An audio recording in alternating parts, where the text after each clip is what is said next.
जंगलरू संग्रह चली शालपत्र। यहाकू सुखाई मेसीन द्वारा प्रेस करी तैयारी चली खली पत्र और दना। यहाकू बिक्री करी परिवार प्रतिपोषण करुचंती स्वयं सहायक गोष्ठीर महिला। स्वामी उपरे निर्भर नकरी निजे होइचंती स्वावलंबी। ओडिशा वनांचल प्रकल्प 2 अनुजाई विषय वनांचल अधिकारी कार्यालय शालपत्रर खली दना तैयारी करा जाउछि।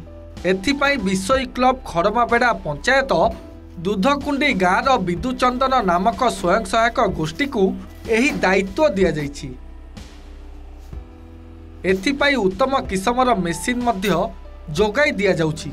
प्रतिदिन सकाळु किछि महिला माने कंचा और सुखिला पत्र गोटाइबा पई जंगल जाउथवा बेले ओ अन्य माने खली दना तैयारी करूछंती।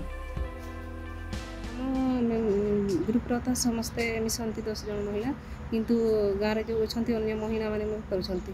केते बेलु कोन केमिति काम करंती पत्र केतले गोटांती? सकाळे जो घर काम सारी कि आमे जाऊ जंगल को तपर पत्र संग्रह कर सेटू कोन पत्र संग्रह करंती? शालपत्र संग्रह करंती। आज्ञा सेटू फेरला पर सर ए जो सर काठी जो सर काठी सेटारे सेगुडा ये करकी बुणी की आ सुखई था खरारे सुखैला परे आ सेगुडा बिंडा करकी हिसाब करकी 100टा लिखाए 3टा पत्र माने 3 पत्रिया पत्र 100टा लिखाए बिडा करकी आ बिक्री करछ सर। एठी खली दाना बाहर करछंती प्रतिदिन केते जे खली दाना बाहर करछंती? 3000 ऊर्ध्व। आज्ञा डिप्लोमा कंप्लीट करकिना घरे बसी रहिथिली आ एठी दुना तैयारी होथिबारु मु वर्तमान एठी काम करछि। तापर पाठ भी पढुछो? आज्ञा केते कोन रोजगार होउछि?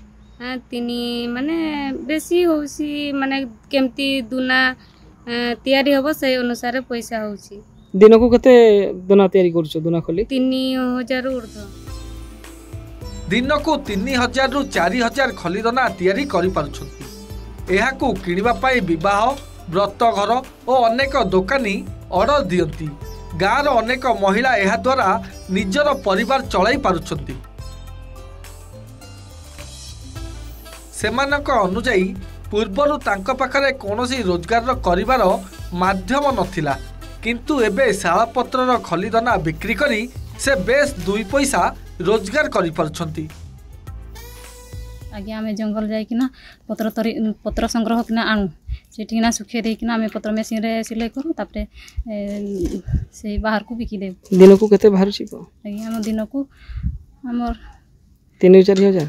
आगे 3 रु 4000 हमर दिन को बाहर है सर। ओ तापरे कोआडे कोडे बिक्री करो? हमर से आगे फॉरेस्ट ऑफिस को बिकी दे ओधा बाहर को बिकी दे। ठीक रोजगार ही पारुछ? आगे हमर सेथि रही हम घर संसार चलुछे। खलीदाना बदलाई देइछि दूधकुंडी गाँव महिलांक भाग्य। निजे स्वावलंबी होई सेमाने समाज पाई सृष्टि करचंती नियारा उदाहरण। रायरंगपुर जसवंत बारिक रिपोर्ट OTV।